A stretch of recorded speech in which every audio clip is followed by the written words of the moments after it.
Shock Monkey Radio is entertainment for adults, by adults, and the views and opinions expressed here do not reflect upon the sponsors or FXBG Public Radio. For additional information, please refer to the United States Bill of Rights. Stand warned. Tune to madness down the rage. World's a jungle stage by stage. Shock Monkey Radio. Feel the static, let it go. Monkey Radio. Twist it down and lose control.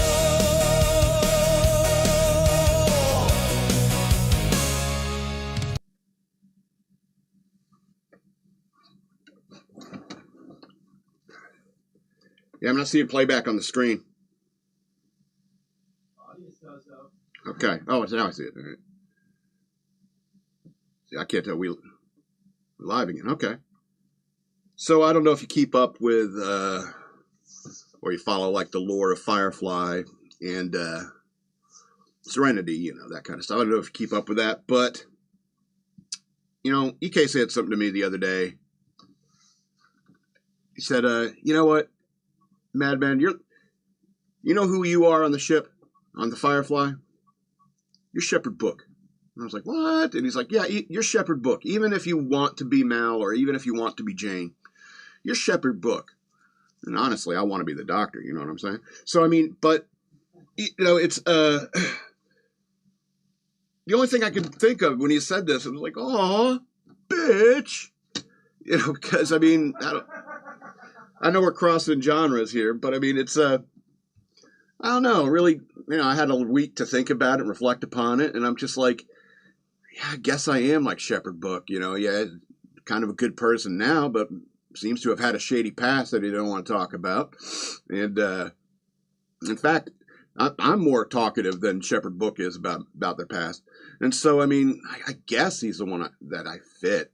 You know, and I still kind of creep people out, you know. River comes around and she hears, like, in my mind, it's like, I don't give half a hump if you're innocent or not. So where does that leave you? Rip Ron Glass, by the way. You know, he made a career for himself, like, especially like Barney Miller. And then right near the end of his career, he did the Firefly series and created this whole new fan base, you know, of fans who loved him for his role as Shepherd Book. And I'm just like, oh, bitch.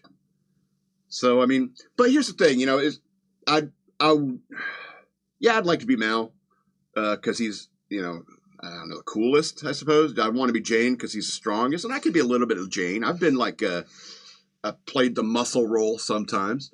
You know, I'm large enough to get away with that. I'm strong enough too. But, you know, if there's one, you bring up that picture, Shepherd Book?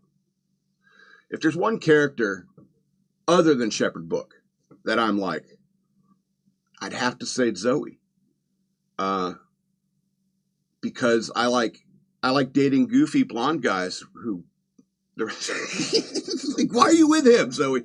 Anyway, I'm like Zoe because I don't know, she's stoic, she's a warrior, you know, keeps her you know, feelings in check, her you know, not too open, but has very, very soft moments from time to time.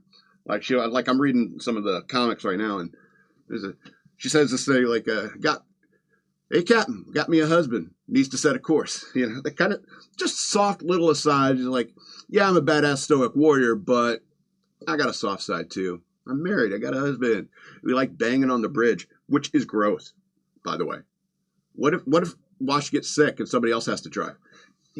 That's very gross. Don't do that. And put your dinosaurs away, you child. Why is Zoe dating a child? Married to a child. Anyway. But Rip Ron Glass and, aw, bitch. Welcome to Shock Monkey Radio. I'm your host, the Madman. And you can go ahead and get started, man. He's still just glaring at me, isn't he? I told him to, you know, who else to do it? Who else would be better for the job? I know I told you to bring two shovels, but you can go ahead and get started. I told you I got to do the show first. You're such a baby. watch has ended. My watch has ended. Get to work. I should be king. I was like, all right, whatever. Yeah, welcome to shockmonkeyradio. I'm your host, Madman. I have a Patreon. Please go to patreon.com/shockmonkeyradio. Become a patron today. I'd very much appreciate it. Or you can send me money through Cash App. Use the hashtag shockmonkeyradio, all one word. You can send me money that way.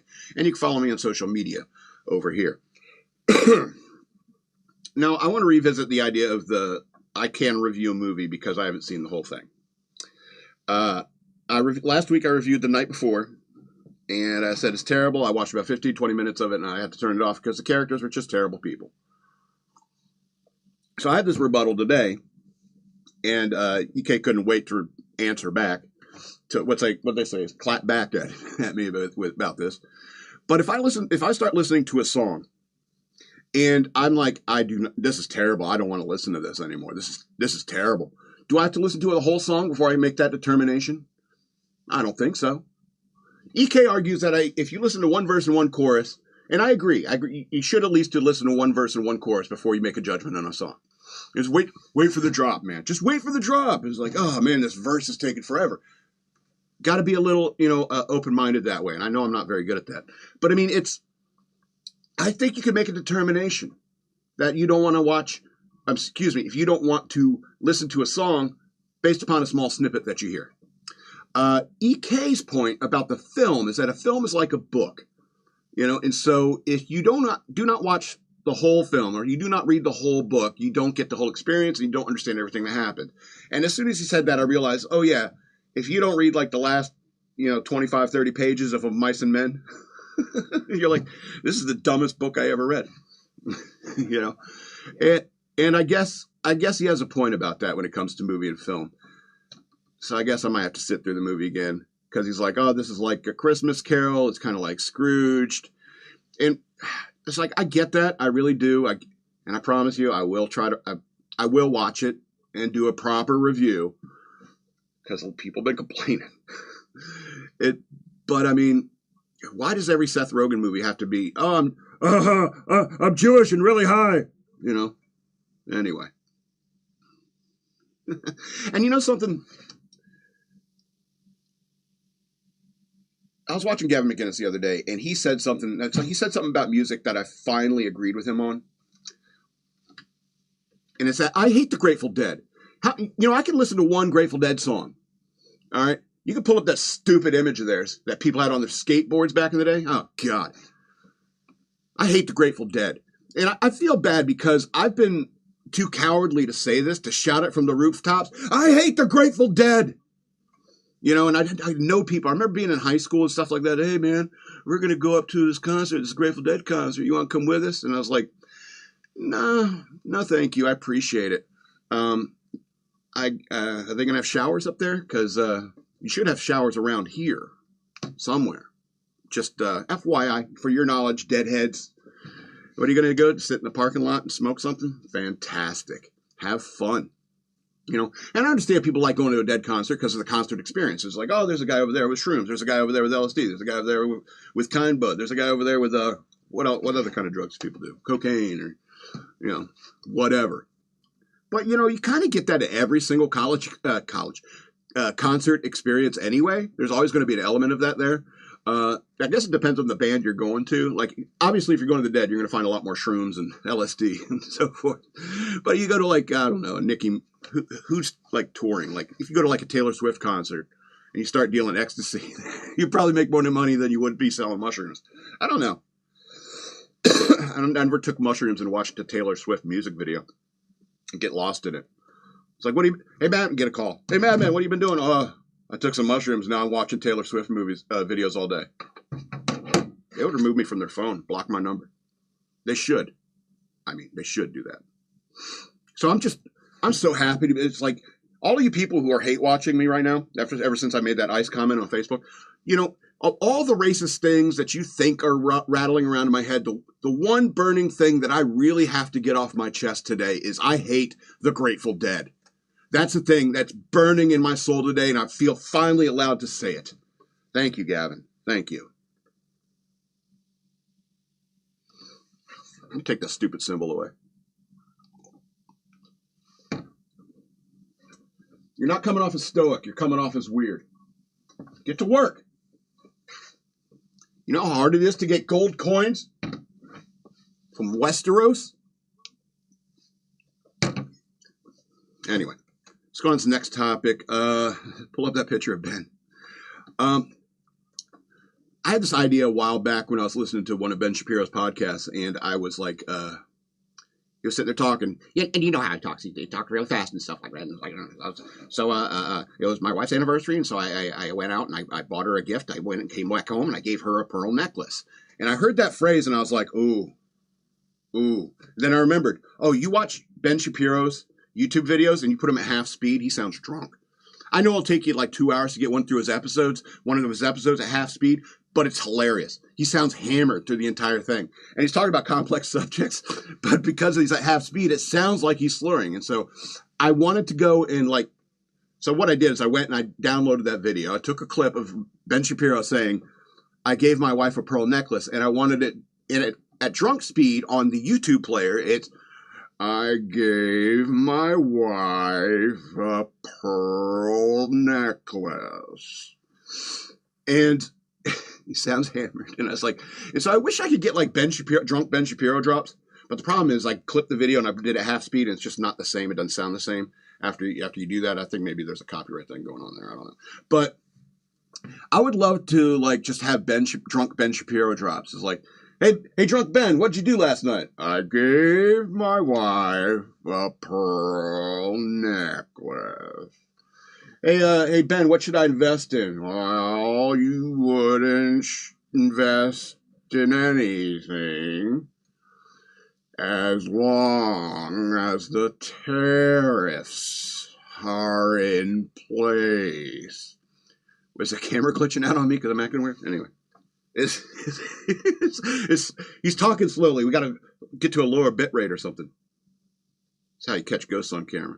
Anyway, anyone has any way to do that? The weird Ben Shapiro drops. You know, just this out of context phrase. Like I don't even know like if Ben even knows like the double entendre of pearl necklace. Anyway, because I heard it on the show and he said it and I was like, I don't even think he understands what he just said and how it could be misconstrued. Anyway. Just a thought I had. Thoughts that I've frequently have or occasionally have. I don't think about Ben Shapiro that much. Let's go to the next topic. I was driving in an unfamiliar neighborhood the other day, and I saw a tree fort. I was like, oh damn! It's been decades since I saw a tree fort, and so I got a little closer to it. I'm looking at it, and I was just like, this looks like there was an architect involved. You know, it looks like there's like all the wood matches. That's a quality ladder leading up to that tree fort. Are those glass panes? Those are glass panes. And so something in my heart broke a little bit when I saw this tree fort. And I was like, you know, adults are building these.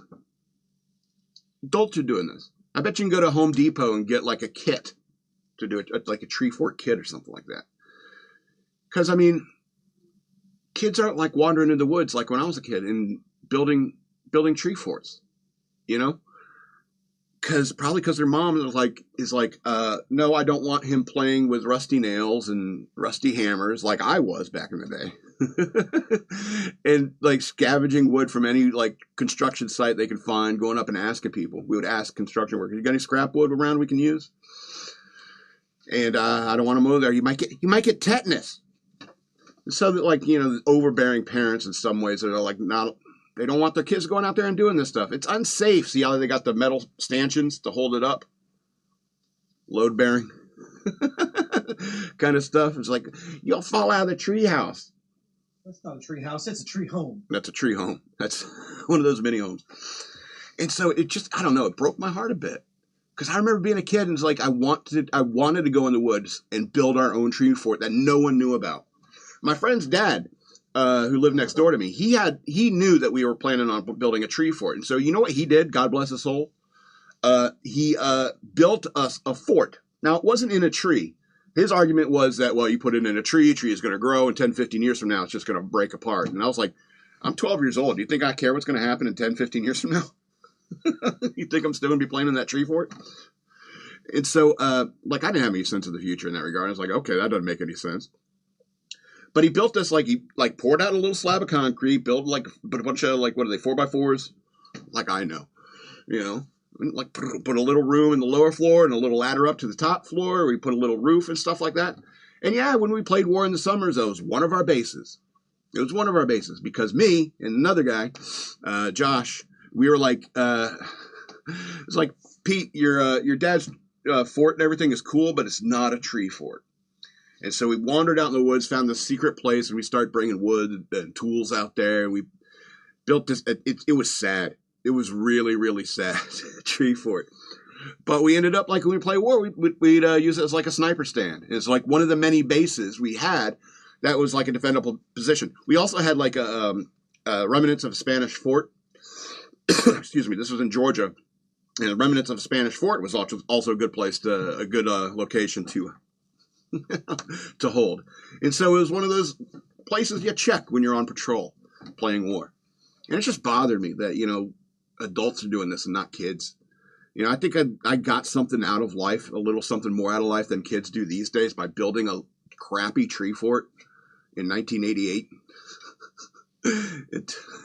Until Cinemax comes on and hell comes to Frogtown's on. Anyway, so, and it reminded me of all these guys. Like, for example, I watch a lot of those G.I. Joe videos, people who talk about those old G.I. Joes, and I like it because of the nostalgia and stuff like that. But a lot of these guys are, you know, they're buying the new toys, the new G.I. Joe toys. I think G.I. Joe Classified is what they're called. And these things are not for children. These toys that these adults are buying are not for children. And the reason is that children today don't play with toys. They play with their phones. They play with the tablets. And these toy companies know that the only people buying toys are infantilized adults trying to recapture their youth. And so that's who they market the toys to. And therefore, children aren't interested in them, even if they had some little interest in it. Because it's like, oh, this is way out of my age range. It was like for 25 and up, single men. You know? And I don't know, it's the domain of children. Tree forts are the domain of children. Toys are the domain of children. I can like them. I can look back fondly upon my years of playing with G.I. Joes, but it's not like I'm going to play with them now. I have one toy ever since I became a man, and that's here. It's my imagination. You know, it's me imagining Jon Snow shoveling the driveway. I bet it looks weird on my crotch level. Like, are you looking at Jon Snow's crotch? Anyway, let's do a couple movie reviews, and we'll get to the news. All right, so I watched The Equalizer, 2014 movie. I remember at the end of watching this movie, I was like, it is strange how many Denzel Washington movies I love. I mean, there are like I remember like after this movie, I thought of that movie from the 90s, Ricochet. You ever seen that? John Lithgow and Denzel Washington. Really good movie. Really good movie. And I think like Denzel Washington has been making great movies for almost as long as I've been alive. Almost. And so, and I'm just incredibly impressed with this movie. A very strong script. And basically it's about Denzel Washington, who is this OCD kind of guy who just wants to live his quiet OCD life, go to the same cafe every day and drink the same tea that he brought along with him because he's OCD that way. Or they don't have the brand he likes, and so he brings it. I don't know. Anyway, and so he talks to the usual customers that come in around the same time. And he just wants to stay quiet, read his books, and stay out of the way of everything. But, you know, human relationships creep up. I'm not talking about you, Jon Snow. Get the shoveling. But, you know, this girl, I forget her name in the movie, but it's Chloe Grace Moretz. She's a prostitute. She plays a prostitute. She's 16 years old at this time and plays a prostitute. I'll come back around to that. And he sees what's going on. Like she gets a call from her boss. You know who that is. And he's like, you got to meet the guy. He's outside right now. And she's like, I don't feel like it, because he's mean and weird.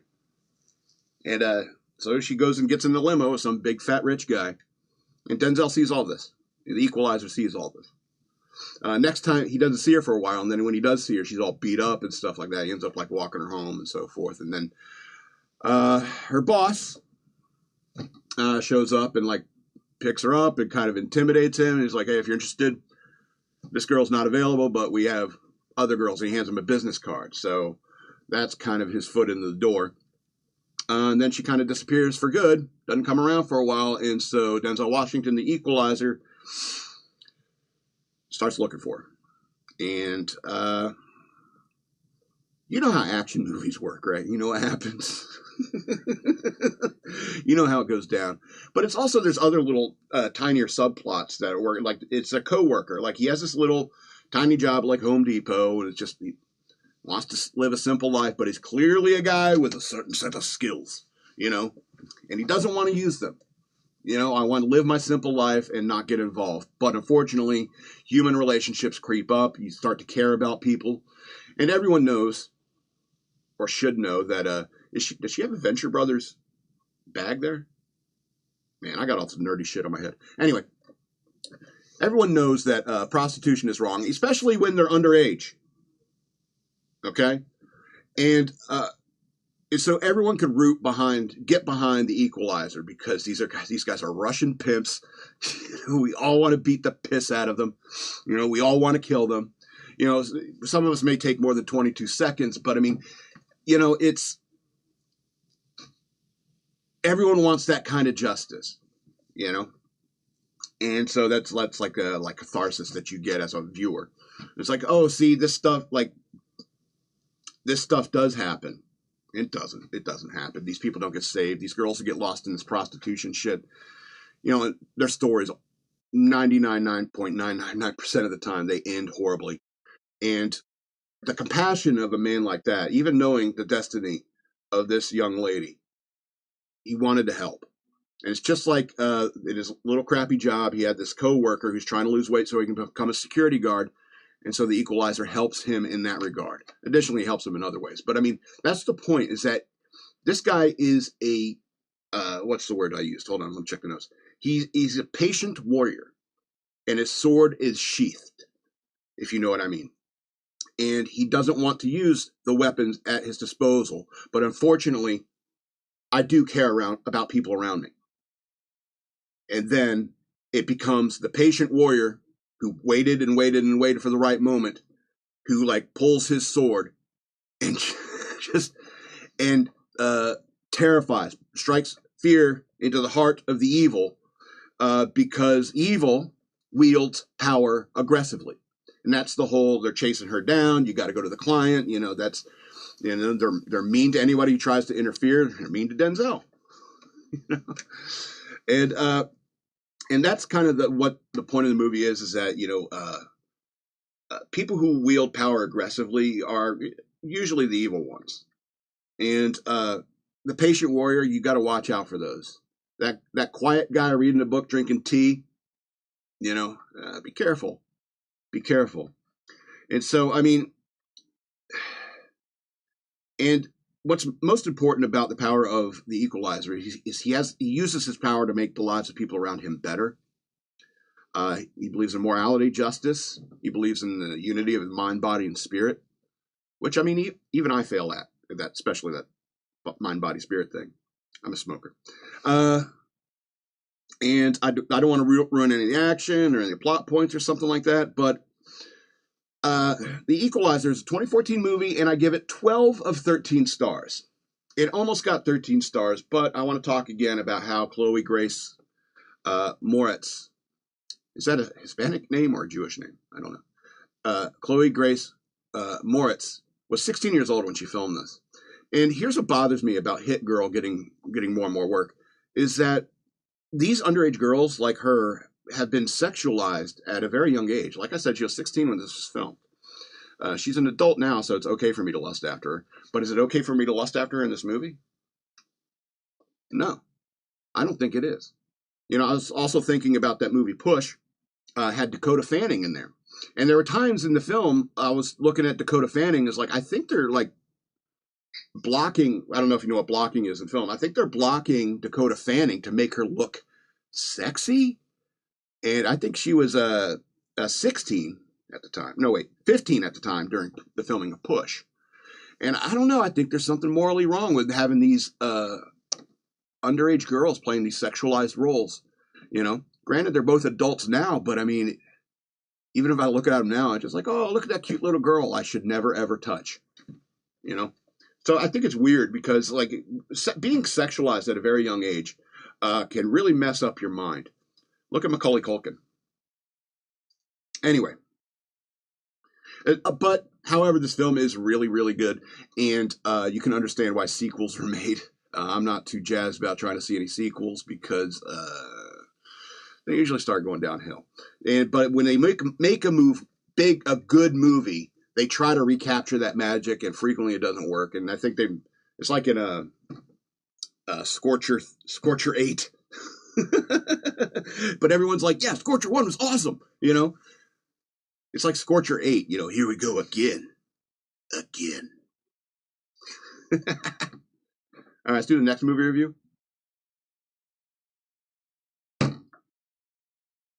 Hell Comes to Frogtown. So, you know, we built the fort all day today. It's finally Skinamax time. It's 11 p.m. They're starting to play the adult stuff. And so we're watching Hell Comes to Frogtown, 1988 movie starring Rowdy Roddy Piper. Rest in peace, bro. But he must have had a blast and a half doing the movies he made. Because this movie is hilarious because he's like the only... It's a post-apocalyptic world. All right, and he's like the only guy who is fertile. And so the government captures him and puts like a metal chastity belt on him. Because it's like, we need you to breed the next generation because no one else is fertile. So, but the problem is that the government, we had these women set aside that we need to impregnate, but these mutant frogs stole them. Can you believe that? So because he's Rowdy Roddy Piper, first of all, and second, because he's the only fertile man on the planet, every single woman wants his seed in this movie. And that's why I mean it must have been fun for him because even if they're not interested in Rowdy Roddy Piper, like sexually, they have to pretend. Like every single one of them has to pretend. And that would be fun for me. Because, you know, women, they don't even pretend to, like, you know, find me sexually attractive. So that must have been fun. Plus you get to like lay around with pretty chicks and stuff like that. Like, for example, there's this lady here. She is his handler from the government, and her job is to keep him, number one, stimulated so his juices are flowing, so he can like and so every now and then she's got to like take her clothes off and look sexy, so he's like getting the juices flowing, and then zap because he's getting too excited with his little chastity belt on. You know, and plus every single woman wants a seed, and so there's even a scene where Sentinella took her shirt off, and you're like, oh man, I remember seeing this, and I was like, man, remember when movies would do this? When they would like just throw some skin at you right at the front just to keep you interested. It's like, oh, okay, maybe I'll sit. Maybe there'll be more skin in the rest of the movie. Even if there isn't, you're still sticking it out for the rest of the movie. And so you're like, oh man, that's cool. And then you go into Frogtown, where the Frogtown is where they enslave the humans. That's why she's dressed like that and in that kind of outfit, because they had to pretend that she's his slave. All right, I got that right. And so and so a lot of it is sexy, unnecessarily sexy. But then you get to Frogtown and you see all these mutant frogs, and you're like, oh man, these guys look like the Slee Stack. You know, the costumes are not great. I mean, clearly this is a B movie, borderline softcore porn, borderline. Because you see one pair of knockers and just some sexy. I don't think she agreed to do any nudity, but the chick who's played Sentinella did. And so, and they throw that skin at you because there's a bunch of weird stuff coming up. So, strap yourselves in, boys. So, then, you know, you see the frogs and you see what's going on. The girl's got to dance to make the frogs 3 snakes or 7 snakes stir. So there's a lot of weird stuff coming up. So, here's some skin. And then as you get into the second and third act, you're maybe getting kind of about the whole thing. But remember when the Centinela chick took her shirt off? Remember that? That was good. That deserves a couple extra stars, doesn't it, Madman? I guess it kind of does. And the best thing about the movies of this era is that you didn't have anybody in the writer's room saying, I don't know, is it right to have her like chained to him without having some conversation in the film about the patriarchy? No, there wasn't anything like that going on back then because they're just making a stupid B movie. They're having fun doing it. Not like I don't want to spoil the plot, but you're talking about a goofy B movie with a little bit of sexuality thrown in for what's the word, titilize someone like me. Some goofy action against mutant frogs, and I can dig it. We've been playing that role-playing game. We're playing with mutant animals, and it's fun to imagine a movie based upon our game, and this is the closest I can get to it. Hell Comes to Frogtown, 1988. His name is Sam Hell. That's why it's Hell Comes to Frogtown. What the Sam Hell? Hell Comes to Frogtown, 1988. 10 of 13 stars. I know it's a B movie, but I like things that are goofy, and I like fun, goofy, and in an era where movies were free from all the nonsense that gets included in movies and TV shows these days. We have to have a conversation about how we need to make sure these women consent to anything that Rowdy Piper does. And I like that it's goofy and fun, and I'm debating using this word, but it's honest.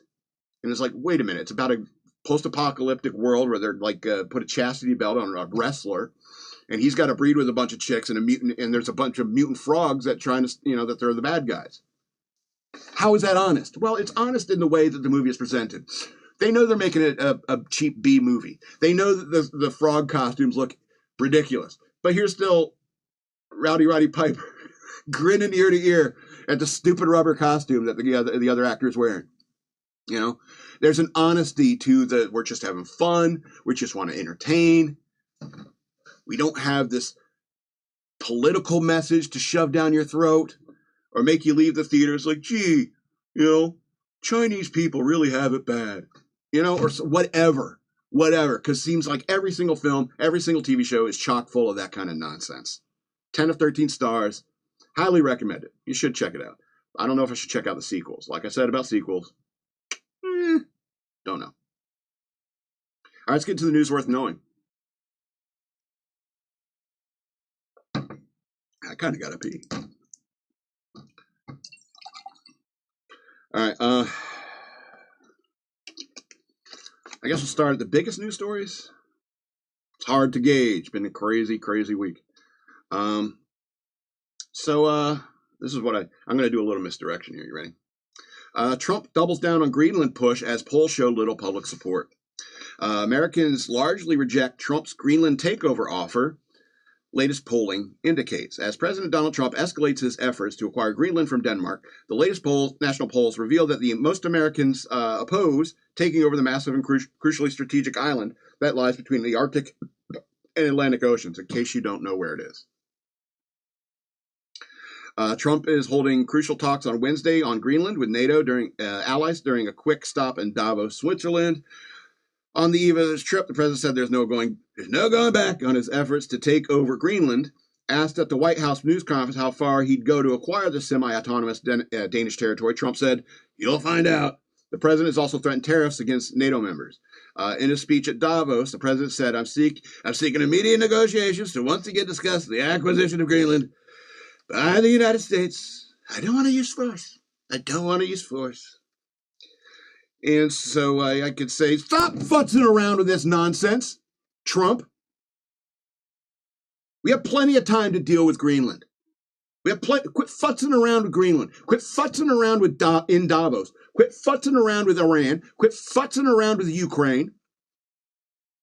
Venezuela, I'm okay with. I'm okay with. It was a quick G.I. Joe mission. It required minimal resources and commitment. I'm okay with the Venezuela operation. Absolutely, you can multitask as a president. But you need to quit futzing around with this international stuff and start dealing with what's going on at home. I don't know if you noticed what's going on, but you have a full-on rebellion going on in the state of Minnesota. Quit futzing around with that nonsense and start dealing with this nonsense, this bullshit, before it gets worse. And guess what? It already is worse because you didn't deal with it the first time in 2020. And now those people in Minnesota, particularly Minneapolis, feel like, oh, we could do that again. If we'd all stuff our pockets with all the money that's coming through. All the aid they're going to send our way because we've been burning down like crazy, creating chaos. It's a hell of a fracas. It's a hell of a fracas. You got these crazy leftist assholes chasing down anyone who looks like an ICE agent in the streets, harassing them, sometimes beating them, frequently just because you're a white guy who doesn't have like a bunch of piercings in your face. All right? And if I were you, and if you're a white guy and you're in Minnesota, you should get out. You should get out because their whole racist mentality about this is white guys are ICE.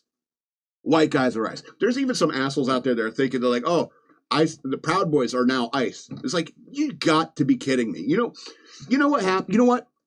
January 6th, that whole thing you Democrats cried a fucking river about, that whole thing is nerf. It's nerf to what's going on in Minneapolis. It's nerf what was going on in Minneapolis in 2020. But you threw the book at them, put all of them in prison, and all these people in Minneapolis are just still roaming the streets. All these leaders that say our law enforcement is not going to assist a federal agency, they should be arrested. That's rebellion. That's rebellion against the federal government. And if Ruby Ridge or Waco, Texas taught us anything, you should not win against government. I know it's a different thing because they're private citizens, but when you're talking about governments, the government of the state is fighting the federal government. If you ask me, that's technically a civil war. I need to quash this. Or kick them out of the country after they pay us back. All right? And I'm so sick. It was like, I want to get Greenland. It's like, dude, we need to sweep out our own tent before we start looking to buy something else. Because what happens if Greenland goes crazy leftist liberal? We're gonna start shipping people over to Greenland. We're gonna make sure maybe that's the idea. Take all the leftists, put them in Greenland. I don't know. Maybe he's got a 4D chess move up his sleeve. I don't know. But quit futzing around this international stuff. We have real problems here in our country. It's make America great again. Not Iran, not Venezuela, not Ukraine, America. And like I said, it's worse than 2020. All right, let's go on to this next story. I don't know if you heard what happened on Sunday, but this is like a follow-up story to that thing. So we'll get the details as we read the article. A far-left agitator who organized Minnesota church storming raked in over $1 million from anti-poverty nonprofit. A 2024 filing shows the group awarded just $158,811 in grants that year, while Armstrong brought a salary of $215,726. It's just like the BLM movement. It's like these people are just using this bullshit to stuff their pockets. And you people donating to these causes, it reminds me of a verse from the Bible. I think it's from the Bible. A fool and his money are soon parted. Anyway, this is first on Fox. Far-left agitator Nakima Levy Armstrong, who is one of the organizers of the storming of a Minnesota church to protest ICE on Sunday, raked in over $1 million during the 6 years leading to a Minneapolis civil rights nonprofit that addresses anti-poverty issues. 6 years ago.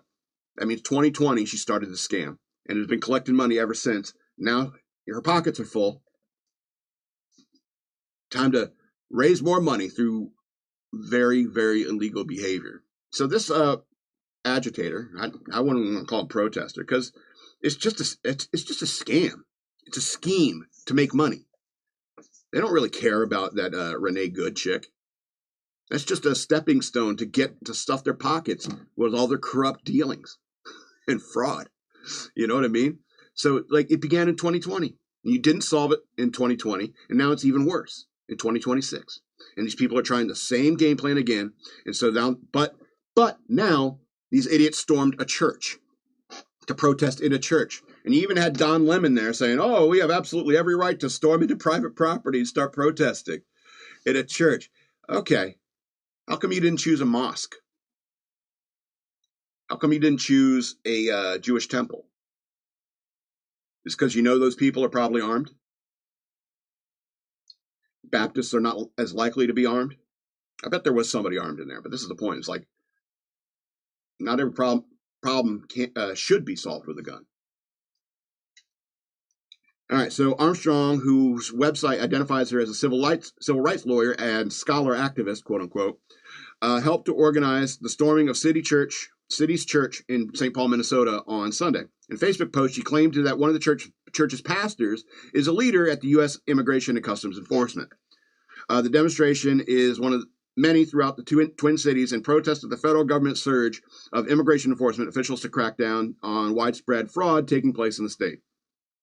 Armstrong, who is currently the founder and CEO of a cannabis company called Dope Roots, led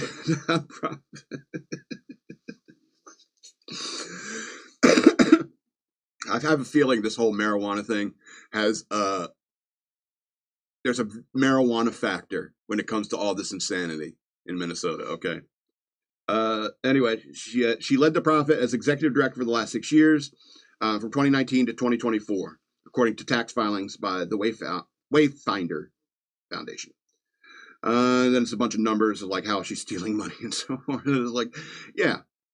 When I first saw the video, I guess on Monday, when they stormed this church and started yelling like crazy people, like they belong there, you know, and you see kids crying in the congregation and so forth, and you're just like, you guys really fucked up by doing that. You really screwed up. My understanding is like there's like the FACE Act or something like that they violated. So I think there's federal crimes involved, and they're obviously going to look into your money. And if you're corrupt, it's like, why would you do something high profile like this? You know, if you're scamming money off people, why would you do something so high profile? Anyway, it's like Batman says, the criminals are a superstitious and cowardly lot. And so, at the very least, like, they should have been arrested for trespassing and disorderly conduct on that day. And you know why that didn't happen? Is because if those people at that church had called the police wouldn't have come. And that's kind of the issue, is that the state law enforcement and local law enforcement is not assisting with these mini riots, is what they are. It's basically just chasing ICE around, and then where ICE is, that's where the mini riot takes place. And the whole idea is like if ICE has to dedicate a lot of its resources just to security so that their team can go and conduct their raids. You know, their legal, justified raids against rapists, pedophiles, armed robbers, murderers. All right? Illegal immigrants with criminal records in this country. All right? But they have to dedicate a lot of their resources just to security. And when normally you'd have local law enforcement just providing some security to keep the crazy liberal cunts out of there. Bunch of shaved head revolutionaries. You know, they got a kid, they're lesbians now, and now they're just stirring up shit because they think that's what they want to do. Strange how many lesbians have children. And it's so sick of all these domestic terrorists, and they all should be arrested. All of them. And exiled to Greenland. Do we even need to own it to do that? Anyway.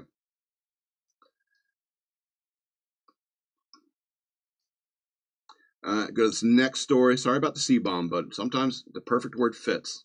The perfect word has already been invented for it. Top Trump admin education official exposes blue state financial aid fraud offenders. Wow. Top Trump admin education official exposes blue state financial aid fraud offenders. Peter de Abroska. Brevity is the soul of wit, my friend. Brevity is the soul of wit. If I were your editor, there'd be like 5 words I'd cross out. It's like take those. I've got 1, 2, 3, 4, 5, 6, 7, 8, 9, 10, 11, 12. All right, I'm going to take 5 words out of there. Now take 6 of those words and do better. Holy cow. Anyway, the subhead is Undersecretary for Education Nicholas Kent points to notable levels of fraud in California and Minnesota. There, that one, the subhead makes more sense. A top Trump administration education department official exposed a pair of blue states that he says are amongst the worst for federal student aid fraud as officials crack down on scammers who are exploiting taxpayer-funded programs. I obviously touched on this topic a little earlier. In 2025, the Department of Education said it prevented $1 billion in fraud in aid programs. Undersecretary of Education Nicholas Kent said that these schemes are not only a waste of taxpayer money, but also disproportionately affect low-income students trying to pay for their education. We talked about California being certainly a hub of fraud, waste, and abuse, but we also see Minnesota, for example.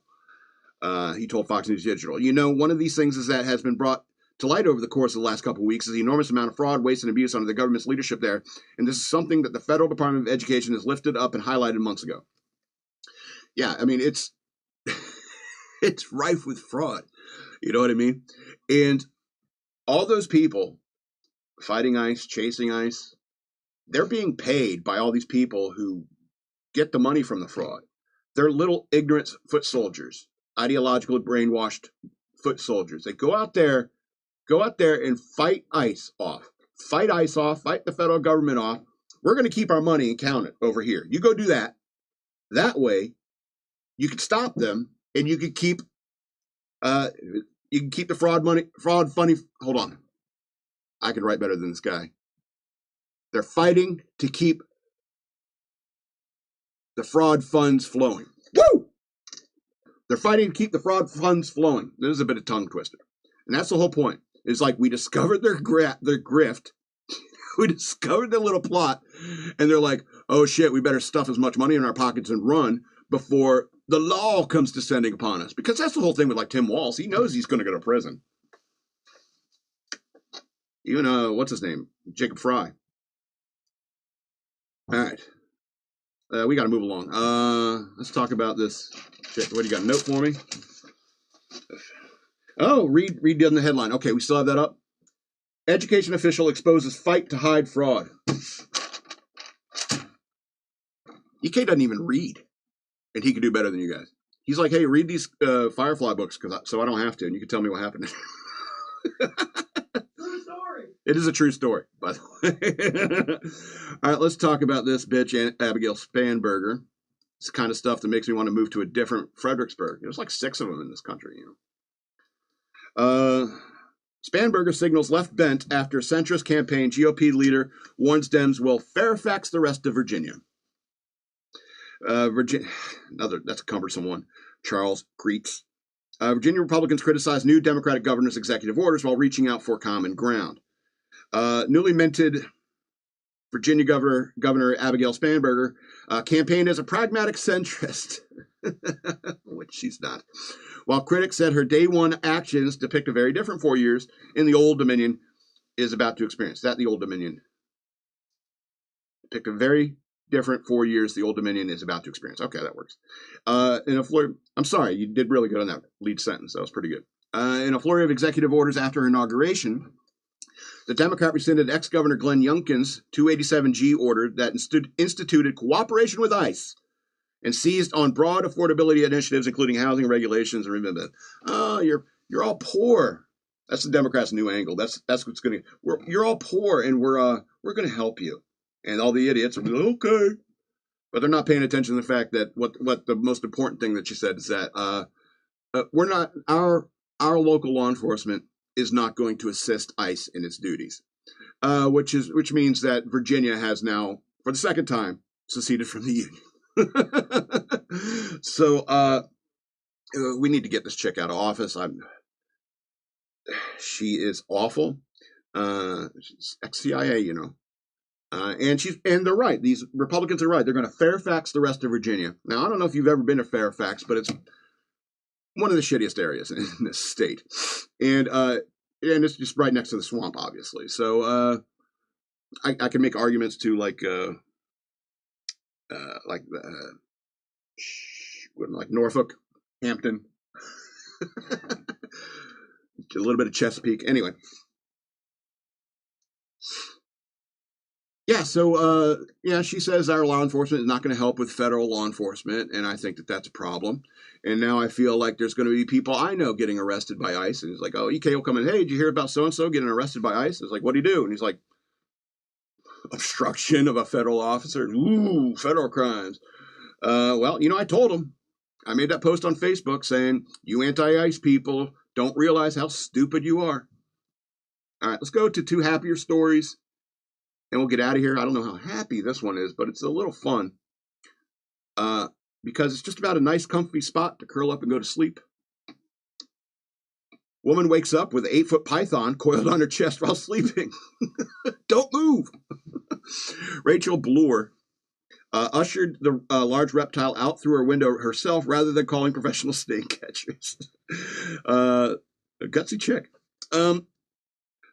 Oh, baby. Oh, this is Australia. Oh, baby, don't move. There's a 2.5 meter python on you. Do they say 2.5 meter or do they say 2.5 meter? An Australian woman woke up in the middle of the night to discover a massive carpet python coiled across her chest after the snake slithered into her second-story bedroom in Brisbane, Queensland. Yeah, they can climb, snakes. Rachel Bloor said she initially believed the heavy weight on her stomach and her chest was her dog lying on top of her, but then she reached out under the covers, and she felt something smooth move beneath her hand, and she realized it was not her pet. Imagine that in the middle of the night, you're just like, "Oh, puppy." Ah! To my horror, I realized it wasn't me dog. No, that's a different one. I'm sorry, I'll stop doing an accent. I know I'm pissing off the Australian fans, all two of you. To my horror, I realized it wasn't my dog, Bloor told the BBC. The 2.5 meter, 2.5 meter, roughly 8-foot snake made its way to their bedroom on Monday night, according to the report. Bloor said she immediately woke her husband and asked him to turn on the lights. He goes, "Oh, baby, don't move. There's a 2.5 meter python on you."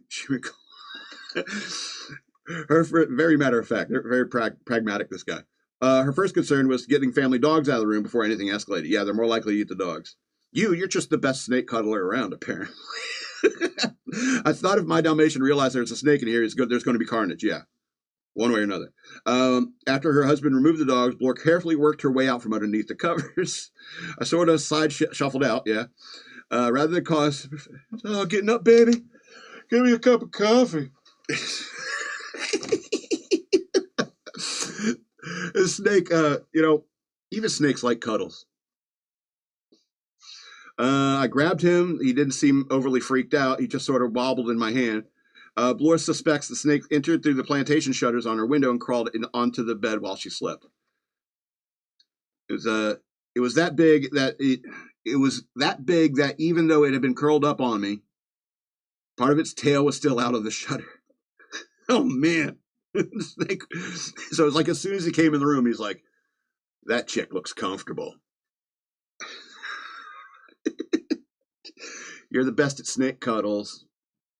All right, let's go on to the next story. That might be the title of the show today. Not that angry rant there in the middle. All right, let's go to this Louisiana story. Naked woman allegedly assaults deputy while intoxicated, claims she was trying to be a mermaid. Erin Elizabeth Sutton was found nude swimming in a neighbor's pond after a trespassing complaint. The Louisiana woman's attempt to go for a skinny dip did not end swimmingly. I got to do it. I got to find out who wrote this. Publicly shame you. Jasmine Bear. Your name's familiar. I think I did another article that you did today. Jasmine Bear. Puns are not funny. And the Grateful Dead sucks. Louisiana woman attempts to go for a skinny dip did not end swimmingly, authorities said. Did the authorities say that, or are you saying that? There's no quote there. After she allegedly attacked a sheriff's deputy, responded to a trespassing complaint before finally surrendering the two deputies on Tuesday. "Help, I'm being attacked by a mermaid." According to Union Parish Sheriff's Office, deputies were dispatched in November to a residence in Linville community of Marion after a caller reported a neighbor standing in their driveway screaming and refusing to leave the property, despite having been warned previously. When a patrol deputy arrived, authorities said the suspect was found nude and swimming in the pond located on the caller's property. She was later identified as Erin Elizabeth Sutton, 41 years old, of Marion. Sutton initially refused to exit the pond or speak with the deputy, telling him she was trying to be a mermaid. Well, that Splash movie really messed up with a lot of kids from my generation, didn't it? After repeated commands, Sutton eventually exited the pond, probably due to the cold temperatures and tired of swimming. But emergency medical service was contacted to evaluate her. Blanket was provided. Deputy attempted to escort Sutton inside her residence to warm up.